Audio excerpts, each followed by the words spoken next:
Hello students, मैं हूं doctor Manoj Pahuja, आपका मेडिकल एंट्री टेस्ट इंस्ट्रक्टर। आइए आज का क्वेश्चन क्रैक कर लेते हैं।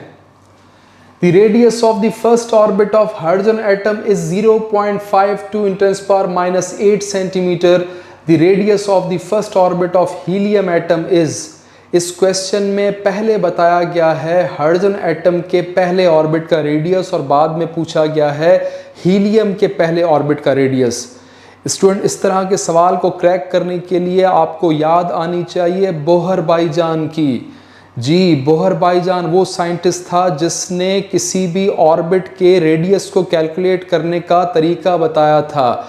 याद रखिएगा, बोहर भाईजान ने वर्किंग की थी हाइड्रोजन एटम के ऊपर, लेकिन यहाँ पर सवाल है हीलियम एटम के ऑर्बिट के रेडियस को मालूम करने का। तो थोड़ा सा मोहतात रहिएगा, आप ये क्वेश्चन क्रैक कर सकते हैं। देखिएगा फार्मूला क्या है। रेडियस को कैलकुलेट करने का फार्मूला है Rn = n² / z r0। यहाँ पर याद रखिएगा कि बोहर भाईजान ने जो वर्किंग की थी वो हाइड्रोजन एटम के ऊपर की थी, लेकिन उसे पता था कि फ्यूचर में जो दूसरे एलिमेंट्स हैं उनके ऑर्बिट्स के रेडियस को कैलकुलेट करने की भी ज़रूरत पड़ेगी। तो इसीलिए इसने अपने फार्मूले में Z को यूज़ किया, जो कि है एटॉमिक नंबर। अगर आप हाइड्रोजन पढ़ रहे हैं तो एटॉमिक नंबर की वैल्यू 1 होगी, और अगर आप हीलियम पढ़ रहे हैं तो एटॉमिक नंबर की वैल्यू 2 होगी। n है प्रिंसिपल क्वांटम नंबर, स्क्वायर लगा हुआ है, ख्याल कीजिएगा। R0 है बोहर्स रेडियस, जिसकी एक डेफिनेट वैल्यू है 0.53 एंगस्ट्रॉम।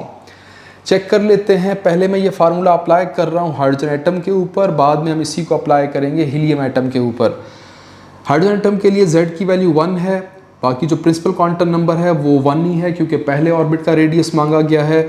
R0 = 0.53। ये जो बोहर्स रेडियस है ये एक यूनिवर्सल कांस्टेंट है, चाहे आप हीलियम की बात करें, चाहे हाइड्रोजन की बात करें, चाहे पीरियोडिक टेबल की किसी भी एलिमेंट की बात करें, बोहर्स रेडियस की वैल्यू यही होती है 0.53 एंगस्ट्रॉम। कीप इन माइंड, यहाँ पर जो यूनिट इस्तेमाल किए गए हैं वो है angstrom. R1 = n² / z × r0। यही फार्मूला हम यूज़ कर रहे हैं। n की वैल्यू 1 है, 1 का लिया square divide by z, atomic number hydrogen का 1 है तो 1 को 1 से ही डिवाइड कर रहे हैं, मल्टीप्लाइड विद 0.53 एंगस्ट्रॉम।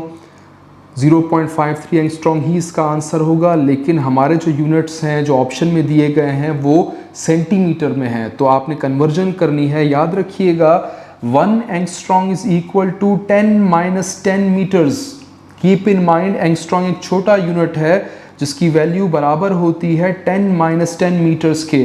तो जहाँ पर एंगस्ट्रॉम लिखा है इसको हटा के आप उसकी जगह पे 10⁻10 मीटर लिख सकते हैं, तो हमारा आंसर हो जाएगा 0.53 × 10⁻10 मीटर्स। या फिर अगर आपने मीटर कन्वर्ट करना है सेंटीमीटर में तो आप इसे मल्टीप्लाई करेंगे 100 से, आपका आंसर हो जाएगा 0.53 × 10⁻8 सेंटीमीटर।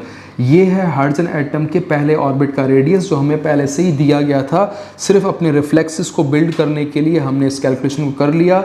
एग्जैक्टली सेम फार्मूला आपने अप्लाई करना है हीलियम एटम के पहले ऑर्बिट के रेडियस को कैलकुलेट करने के लिए। बस ख्याल ये रखना है कि जहाँ पर Z होगा वहाँ पे आप वैल्यू 2 लिखेंगे, बिकॉज हीलियम का एटॉमिक नंबर 2 है। इसका पहला ऑर्बिट है तो n = 1। आपने प्रिंसिपल क्वांटम नंबर की वैल्यू को चेंज नहीं करना क्योंकि पहले ऑर्बिट के रेडियस की कैलकुलेशन की बात हो रही है। बाकी R0 की वैल्यू इसके लिए भी 0.53 एंगस्ट्रॉम ही है। तो सेम फार्मूला यूज़ कर रहे हैं। पहले ऑर्बिट का रेडियस कैलकुलेट करना है। n की जगह पे 1², z की जगह पे 2 का स्क्वायर नहीं, z यहाँ पे स्क्वायर के बगैर है तो सिर्फ आपने उसकी वैल्यू डाली है 2, मल्टीप्लाइड विद 0.53 एंगस्ट्रॉम। 0.53 को डिवाइड कर रहे हैं 2 से, डिवाइड करने पर आंसर आया 0.265 एंगस्ट्रॉम। एंगस्ट्रॉम कन्वर्ट करना है हमने मीटर्स में, हमें पता है 1 angstrom is always equal to 10⁻10 metres, तो इसकी जगह पे आप लिख लेंगे 0.265 × 10⁻10 मीटर्स। हमें चाहिए आंसर सेंटीमीटर्स में, तो आपने क्या करना है 0.265 × 10⁻10 को मल्टीप्लाई करना है 100 से। जब भी मीटर की कन्वर्जन करनी होगी सेंटीमीटर में तो आप मल्टीप्लाई करेंगे 100 से। इस 100 को इस तरह भी लिखा जा सकता है 0.265 × 10⁻10 × 10⁻2। 100 को लिखने का दूसरा तरीका 10⁻2 और ये 10⁻² जब मल्टीप्लाई हो रहा है तो इस -10 में ऐड हो जाएगा 0.265 इन 10⁻−10 + 2। ये जो 10⁻² है जब मल्टीप्लाई हो रही होती हैं एक्सपोनेंट की वैल्यूज़ तो इनकी जो पावर्स हैं वो ऐड हो जाती हैं, तो -10 + 2। अब इसको आप सॉल्व कर लेंगे, मेरे पास यहाँ नीचे स्पेस नहीं है तो मैंने ऊपर सॉल्व किया है। 0.265 इन 10⁻−8 सेंटीमीटर। तो हमारा जो करेक्ट आंसर है वो है 0.265 इन 10⁻−8 सेंटीमीटर। चेक कीजिएगा ऑप्शंस में कहीं आपको ये मिल रहा है। ऑप्शन ए है 0.26 इन 10⁻−8 सेंटीमीटर, यही करेक्ट ऑप्शन है। हमने क्वेश्चन क्रैक कर लिया है, आप इसको मार्क कर लें। बाकी ऑप्शन चेक करें। 0.52 ये तो हाइड्रोजन वाला दिया हुआ है, ये नहीं हो सकता। 1.04 डबल दिया हुआ है हाइड्रोजन से, ये भी नहीं हो सकता। 2.08 ये 4 गुना दिया हुआ है हाइड्रोजन एटम से, ये भी नहीं हो सकता। तो ऑप्शन ए करेक्ट है, इसको नोट कर लीजिएगा।